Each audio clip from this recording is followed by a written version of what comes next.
Hello, kindergartners. If you recall last week, we were talking about lines. Well, we're going to use those types of lines again this week. I've got my white paper here. And remember last week I gave you a choice for if you wanted your paper to go sideways like this, or if your paper was up and down. For this project, we're going to work up and down because it's going to give us the direction that we need to create our lion. We're going to start with his face right here, kind of near the middle of the paper, with a rectangle shape. Not too small because we want to use all of the space of our paper, but the outer edge of our paper out here is going to be for our lion's mane. So to make a rectangle, I'm going to need two vertical lines like this. And then we're going to finish it off with two horizontal lines, those laying down lines. And so that's going to be the shape of our lion's face. And now we're going to get his face on there before we revisit all those kinds of lines. His nose, right about in the center, we're going to make a nice horizontal line, but it's going to end up being an upside down. What is that, boys and girls? Triangle. There's his nose. And we're going to finish it off. We're going to do his mouth. So we need two kind of upside down curvy lines. Lions have jowls, so that's going to help us. And in here is where those whiskers come out. We can add those at the very end.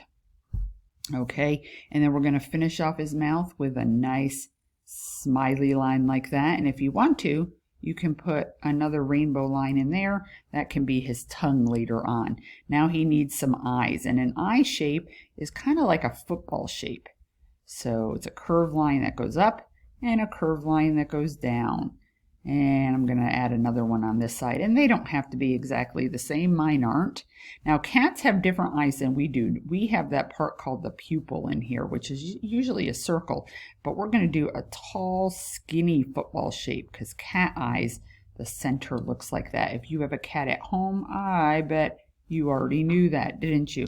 If you want to, you can use some curvy lines for some fun little things like eyebrows. If you want, you can even turn them into a shape just by drawing another one next to it and connecting it back. All right, we have the main face of our lion. Now for the lion's mane, and this is where our types of lines come in. I like to start with one kind of line and then move to another one, and we'll just spread them out until we kind of fill this area in. We don't want too many, but we certainly want enough. So I'm going to just start with the simple ones. I'm going to start with some straighter lines. That would be a diagonal. If I turned it, it would turn into a vertical line, and if I turned it this way, it would be a horizontal line because it's going sideways, but it's always a straight line. And I might put one here. Now it's a horizontal. Still a straight line, that's confusing sometimes. A vertical, still straight. And I think I'm going to do one more here in a diagonal. What do you think? All right, so let's maybe move on. Ooh, remember the loop-de-loop? Loop-de-loop-de-loop-de-loop. All of our lines are starting at the lion's head and going out to the edge of our paper. Oh, boys and girls, I forgot an important part. We need to go back quick and add his ears. I like to give you a choice. So Miss Waters is going to look like she has two different ears here, or tall rainbow lines. So you could do your ears like that if you wanted to, or you can do pointy ears. If you want two different ears like Miss Waters, great. If you want two triangle, draw one on this side and one here. Or if you want one like this, draw one here and one over here. All right, back to my loop-de-loops. I have one there. I might add one right here. Loop-de-loop-de-loop-de-loop. Maybe one over here. Loop-de-loop-de-loop. So far, I'm doing like 4 of each line. If you only have 3, or if you end up having 5, that's fine too. How about some zigzags? Zigzag, zigzag, zigzag, zig. Maybe you put one over here. Zigzag, zigzag, zigzag, zig. I'm going to do a really zigzaggy line, which is just quicker and closer together. Okay, and then maybe one here. There we go. Now we had those, our wavy lines like the ocean. Now this one's going to look like it's coming off the ear, but the rest of it disappears, right? So I'm going to put a wavy line in there, maybe a wavy line here. maybe a wavy line over here. And this time I might only have 3. So I'm going to use those broken lines, remember? The broken line just is a straight line, but it has some spaces in between. Maybe one down here. And I'm going to put one up here. Now I'm going to share one that we didn't do last week. It's a little bit like the broken line, except it's made with dots. It's a dotted line. So you can make little dots. They can be really close together. You can spread them out a little bit more. But it's an imaginary line being created by dots, right? Our eye fills in kind of the rest of the area. I'm going to put one here. And you can put yours wherever you want to. It doesn't need to look just like Miss Waters. I'm just helping you out to kind of figure things out as we go. Everybody, even though we're all doing the same thing, everybody's is going to end up looking different because we're all different artists. And artists get to make choices about their own artwork. So I'm just going to finish up.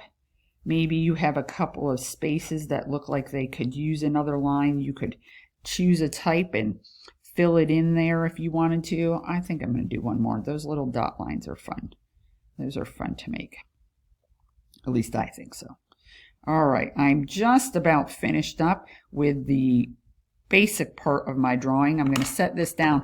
Now, Miss Waters likes to trace over her lines. This will give you some more practice with tracing, and this will get us ready for next week when we're ready to add our color. Okay, well, actually, you're going to add your color. You could use just black if you wanted to. Maybe you like color. So maybe you're getting out some of your colored markers that you have, and maybe you're adding some color in on some of those lines. I have my smelly markers out again. You could, even if you wanted to, remember we talked about thick and thin, we could turn some of these into thicker lines as we go. So you're going to keep going, and you're going to keep going, and you're going to keep going until you have traced over all of your lines. Maybe I'm going to make another blue one over here. I'm going to make it nice and thick this time. Okay, and then maybe I want to get out another color. Now, if you want to use all black, you can, because we're going to bring in some color with our crayons here in just a minute. So keep on trucking till you get all your lines traced. And then I want you to pretend that Miss Waters has finished all of her lines, and I'm going to get my crayons over here. Now you can start filling in the shapes that were created. And crayons are great. I love crayons because crayons always work, even if they're broken. When you guys get to come into the art room, you're going to see that Miss Waters never has brand new crayons. Look at that. But they work. They always, always, always work. And that's why crayons are one of my most favorite materials to use in the art room. Now you see how I'm leaving some white space? I want to show you. We don't like to leave too much white space, but what I could do is I can come back in with another color, and I can go over top and fill in those white spaces and make those little areas even more interesting by combining some colors. So you could do that, or you can stick to one color and just make sure that you're really filling in all of those white spaces. Okay? Make sure you're filling them all in. Now I want you to keep going, and I want you to finish your coloring, do his face, finish tracing those lines that Miss Waters didn't, and when you're all done, you will have a beautiful colored piece. There's going to be one more video to follow if you want to do one more extra thing and challenge yourself a little bit. But I'm going to let you guys finish up so I can be surprised, and you can be surprised when you see Miss Waters' finished one in the next video.